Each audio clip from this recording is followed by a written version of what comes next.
我知道你等咗好耐啦，來了啊！由於咧案情嘅嘢咧唔可以講，咁啊，所以呢條留底嘅片咧，我會嘗試用一啲事情去傳達我想表達嘅訊息。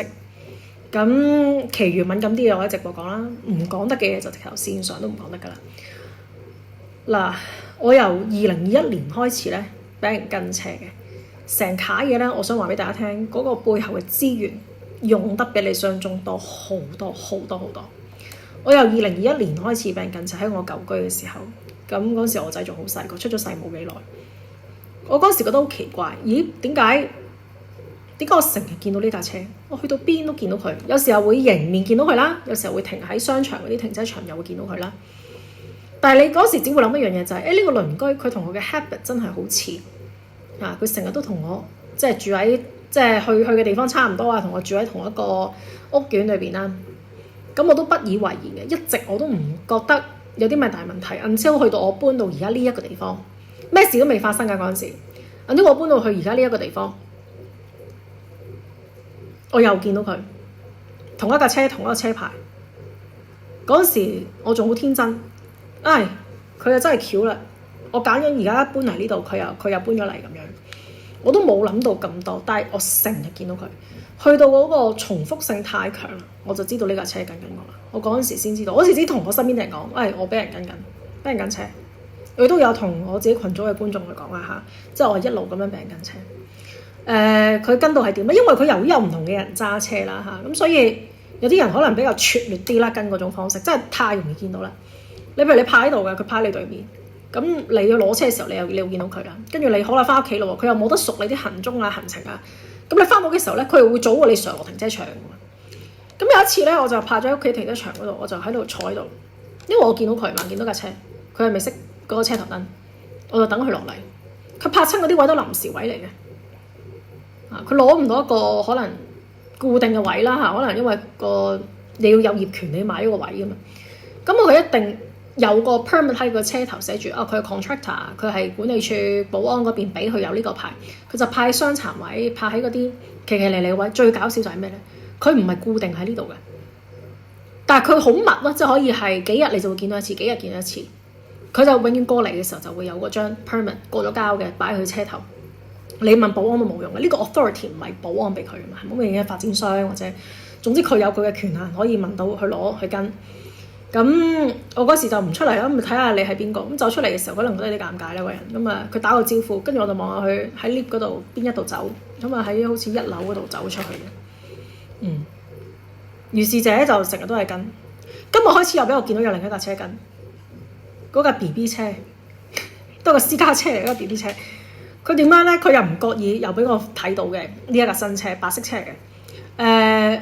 我準備開車出去啦，跟住佢又喺我斜對面。佢裏邊一路都有人坐喺度㗎，因為佢後邊嗰個後鏡會睇到我，即係反正佢要見到我唔容易又唔難啦。佢就唔覺意唔知揩咗啲咩掣咧，後邊嗰個車個燈就斬一斬。咁我斜對面又見到佢，佢又拍翻喺之前嗰架車個位，斬一斬。跟住連我工人都知，我工人就話：哎呀，佢係咪又係跟你啊？我話係啊，咁樣。我話唔理啦，開車啦，咁樣唔理啦，佢要跟啊跟啊咁。所以一路都有好多唔同嘅呢啲資源去跟你啦，同埋佢哋啲名咧，即係嗰啲車牌嗰啲名，佢哋唔轉嘅，即係佢哋換咗架車，佢哋係唔轉個車牌嘅，唔知點解。總之就係換架車，但係唔轉車牌，或者佢索性攞多架車去跟你，成日都會想睇下你啲行蹤啊嗰樣嘢。我都冇得自己話我自己思覺失調，覺得佢跟我，因為跟得太明顯啦，同埋跟咗太多年啦。而家係已經2025年嘅年底啦。咁我由2021年開始係跟嘅，咁21年嗰時仲係發生啲多啲嘅事情啦。嗰時嗰間 house 即係我係俾人影，成日俾人影啦，有啲人喺下邊咁影你啦。我開頭以為係嗰啲地產嗰啲 AA 即係諗住影下附近啲屋苑嘢，但係佢哋影得太明顯啦。影完之後係會一男一女咁，跟住上嗰架車就走咗去，係咯。咁亦都唔係你哋成日諗，哎呀係啲咩公司咩黃瓜嗰啲，佢哋冇咁大嘅權限。能夠去到有咁大嘅權限，就唔會係私營嘅東西，唔會係你哋諗商家之間嗰啲鬥爭嘅東西咁樣跟你咁多年嘅。咁同埋最重要就係已經有啲人話俾我聽啦，即係邊一隊嘅隊伍，佢哋不嬲都有狗車嘅，不嬲都係有呢啲跟車嘅，都係呢幾日先知啦嚇。咁當然佢哋死都唔會認啦，所以有啲人仲話：哎呀，你俾人跟車做乜唔報警？你點樣報警啊？請問你點樣報警？你覺得又係咩人有咁嘅權限去跟你咧？咁你而家覺得警察係個咩角色咧？係嘛？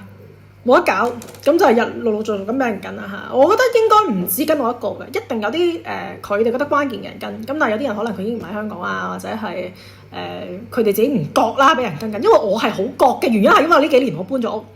假設，如果我冇搬到屋咧，應該我可能唔察覺嘅。我只會覺得呢個係鄰居，一定覺得呢個係鄰居，一定覺得呢個係鄰居，因為你嘅一啲去嘅地方都係因為香港有幾大啊，加上你喺你嗰個住嘅區嗰度，你一定喺附近啲區度超市買嘢啊，或者係你出入啊咁，或者你喺你嗰條翻屋企嗰條咁嘅小徑小路度，你一定會撞到，你就唔會咁大嘅疑心，會覺得係佢跟你咯嚇。開頭我講俾一啲人聽，佢哋都唔信。後來佢哋都時間太耐，同埋佢哋啲親眼見過。我噏個車牌，有一次我同有一個人食飯，去攞車。我話喂，你睇下又喺度啦，又喺呢度。我話我上次同你拎個車牌，我話你打開個 WhatsApp 睇翻，又係呢一架車，係嘛？如果你哋只係可能隨便咁，我 mention 過一兩次，你可能覺得咁巧。但係如果我講好多次，兼且你同我親眼咁樣去 witness 到嘅話，你就會知道就係細思極恐。所以成楷嘢就係，我覺得呢個地方已經係壓縮得好犀利㗎啦。即係你基本上普通人，你爸爸媽媽如果係一個普通人，你即係個普通人，你好難向到上嘅。佢上面已經俾啲紅毛泥倒死你，你只能夠相對。如果你要好平安啊，所以你覺得平平安安要度過一世嘅話，你只能夠係做一啲好底層嘅嘢。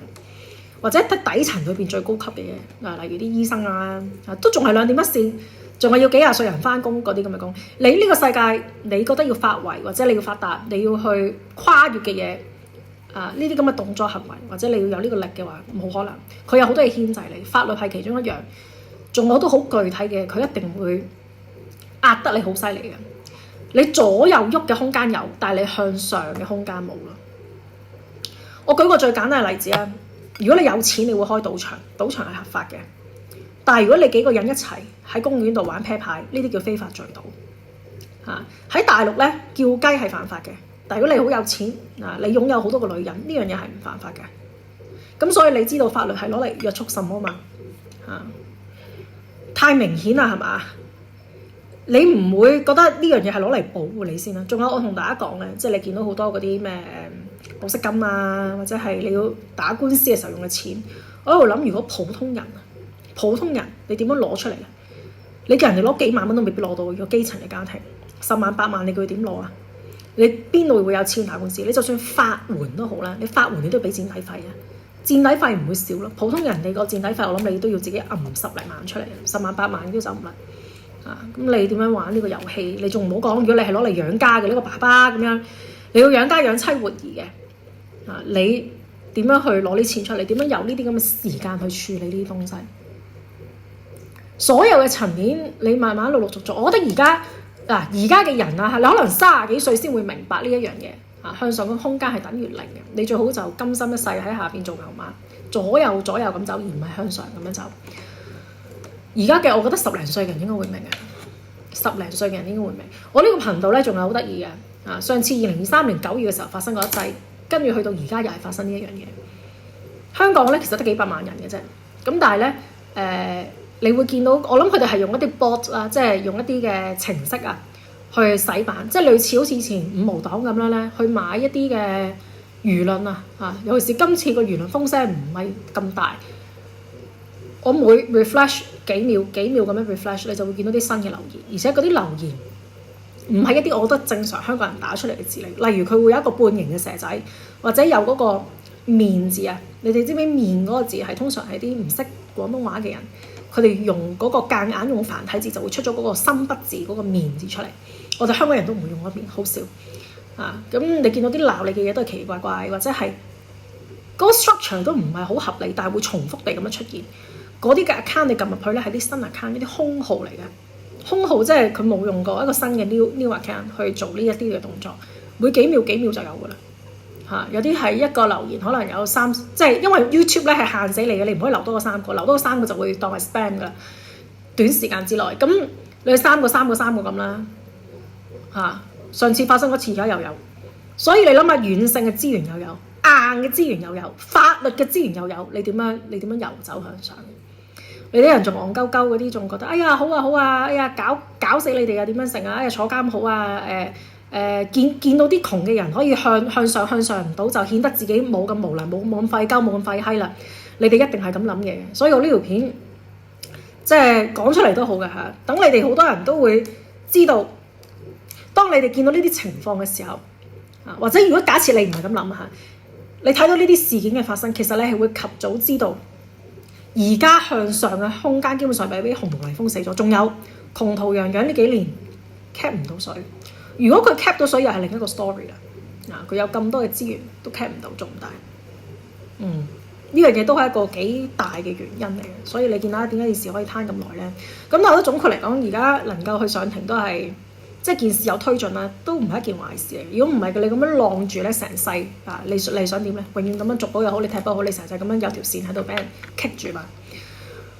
總括嚟講就係咁啦，係啦，都冇咩可以喺呢度留底同大家講。敏感啲嗰啲嘢，總之我就喺我嘅直播講完之後可以列咗佢。你哋有啲咩想知，我都可以講。我用啲最多隱晦些少啊，咩秦國嗰啲一啲2set F 去表達出嚟。冇辦法，即係整個世界。我記得我2023年嘅時候12月個見面會我都講過，整個世界係一定弱肉強食佢要做呢件事，佢都唔一定係想置你於死地，但我就係要你收手，我要殺雞儆猴。我就話俾全世界聽，你邊個都唔掂，你掂嘅，你資源唔夠，你個下場就係咁，冇人可以同我爭食，好嘛？落堂啊！